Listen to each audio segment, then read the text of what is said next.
चढ़ा कर थियाम सान्या तड़ा कर तिर जेतरो वेल म विसरियाम अंदर रूह रहाम सजण होता करे। हूं तो सारी सिंध प्रिय जो पाछो है, पर जोग्राफियाई ऐं मौसमी लिहाज़ खां सिंध जो लाड़ वारो खितो पंहिंजी सूंह ऐं हुस्नाकीअ जे करे सिंध जी समूरी तारीख़ में पंहिंजे मुनफरिद ऐं निमाया अहमियत जो हामिल रहियो आहे।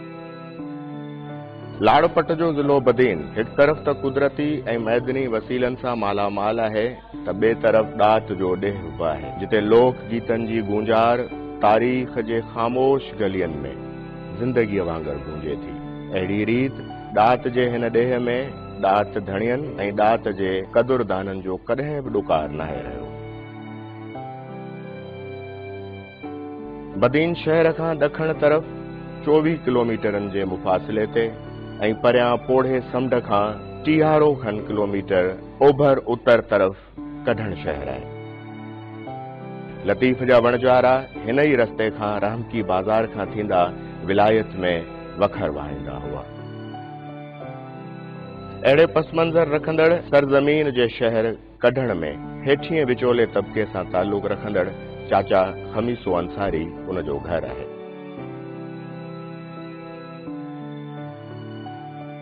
चाचा खमीसे अंसारी जे घर 10 अक्टूबर 1984 ते ॾात ऐं ॾात धणियनि जे आशिक़ अंसारीअ जो जनम थियो। संदसि नंढपुण कढण जे ॻोठाणे पस मंज़र रखंदड़ नंढड़े शहर में गुज़रियो।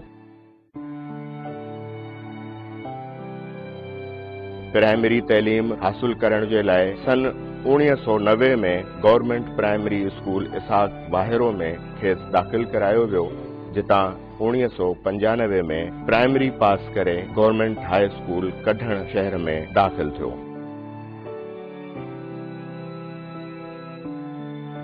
जितां सन 2000 में मैट्रिक पास कयाई। इन्ही दौरान संदसि लाड़ो मौसीक़ीअ ऐं शाइरीअ ॾांहुं थियो। लाड़ जी घिमियल हवाउनि ऐं ॻाढ़नि चांवरनि जे होगाव जो साव त हर लाड़ीअ वांगुरु आशिक़ जी तबियत ऐं मिज़ाज में बि हो। इन्ही करे कढण शहर में रहण दौरान हू ॾाढो शर्मीलो ऐं पंहिंजी धुन में रहण वारो नौजवान हो।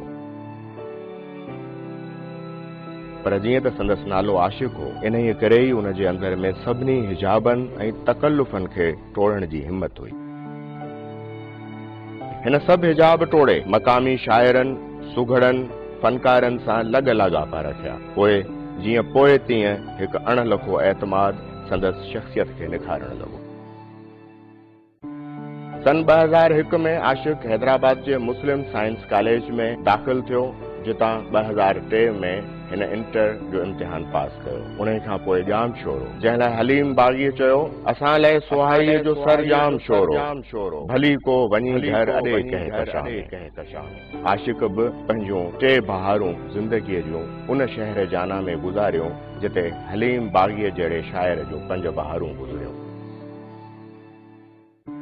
अलामा आया काज़ीअ जे मज़ार ते रातियूं हिन बि रोशन कयूं। आर्ट्स फैकल्टीअ जी कुंड में बि हिन बि कचहरियूं कयूं ऐं सिंध यूनिवर्सिटीअ जा यादगार 3 साल, जिन में हिन खुली तरह ज़िंदगीअ खे एंजॉय कयो।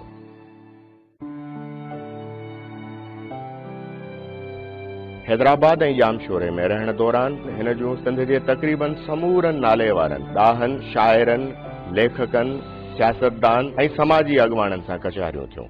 उहे कचहरियूं ऐं मुलाक़ातूं लॻभॻि सभिनी दोस्तनि सां ज़ाती दोस्तियुनि में तब्दील थी वियूं। पोइ इश्क ऐं मुश्क लिकण वारी त का शइ आहे कोन, हू जंहिंसां बि मिलियो उन जो आशिक़ थी मिलियो। हर दोस्त खे हिन माशूक वांगुरु सम्झो। हर दोस्त जा अंग लारा हू ख़ुशीअ सां बर्दाश्त कंदो हो। ओणाईअनि ॾांहुं त हिन करे ॾिठो ई कीन, छो त हू रुॻो आशिक़ हो। 2006 में आर्ट्स में ग्रेजुएशन करण खां पोइ हिन 2007 में मुल्क जे गादीअ वारे शहर इस्लामाबाद जो रुख़ कयो। मुल्क जी सभ खां वॾी ऐं साख वारी यूनिवर्सिटी कायदे आज़म यूनिवर्सिटी इस्लामाबाद में एंथ्रोपोलॉजी में मास्टर्स करण लाइ वियो। इस्लामाबाद में रहंदे मुल्क जे सियासी सूरतहाल ऐं बैनुल अक़वामी मामलनि ऐं मसइलनि जी खेसि चङी तरह ख़बर पई। कढण जो ॻोठाणो पस मंज़र रखंदड़ सिंधी जॾहिं इस्लामाबाद जहिड़े डिप्लोमेटिक शहर में जीअं रुलिया तीअं खुलिया जे इस्तिलाह जो अमली नमूनो थो बणिजी पवे। उते जी घण रुखी सकाफ़ती माहौल ऐं घण पासाई हण हणा ऐं वठ वठा में हिन खे जेको कुझु पले पियो उहो वतन दोस्ती, इंसान दोस्ती, सिंध दोस्ती जी शिकिल में संदसि तबियत ऐं सोच जो हिस्सो बणिजी वियो।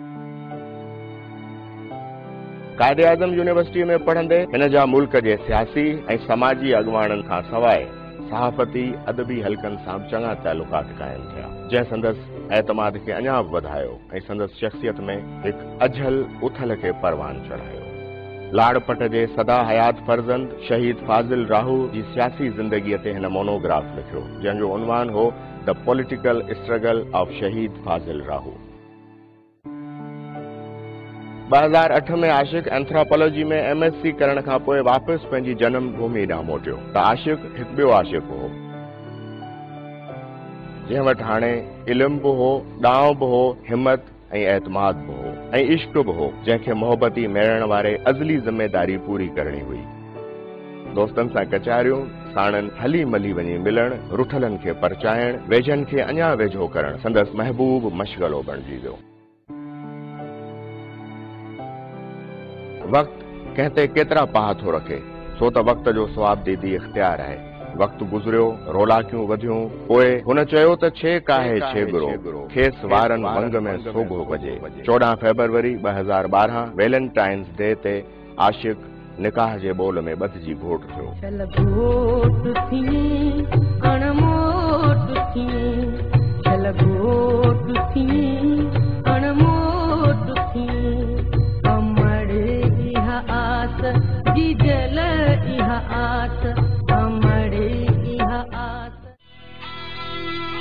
पर वक़्त खे नेठ वाक ॾियणो हो, थक जो कोत थाक थियणो हो, ज़िंदगीअ जूं निजासतूं धुअंदे प्यार में नेठ पाक थियणो हो। आशिक़ ते माइटनि आशिक़ नालो छो रखियो, उहा त आशिक़ खे अलाए ख़बर हुई या न, पर हुन पंहिंजे नाले खे हर वक़्तु सुरखुरू कयो। हुस्न ऐं सूंह जो आशिक़, प्यार ऐं कुर्ब जो आशिक़, फितरत ऐं रंग जो आशिक़, माण्हूअ जो आशिक़। हिन हर कंहिं सां वफ़ा कई, पर अफ़सोस जो उन जी दिलि ई उनखे धोखो ॾिनो। हिन दोरंगी दुनिया में आशिक़ यक रंगो हो, शायदि इन्ही करे संदसि दिलि पहिरीं खेसि वार्निंग ॾिनी, आशिक़ न मुड़ियो। आख़िरकार संदसि दिलि संदसि सीने में 10 फरवरी 2013 ते धड़कण छॾे ॾिनो। पर आशिक़ संदसि दोस्तनि, चाहींदड़नि ऐं ॾात धणियनि जी यादनि जे सीने में दिलि जियां धड़कंदो रहंदो।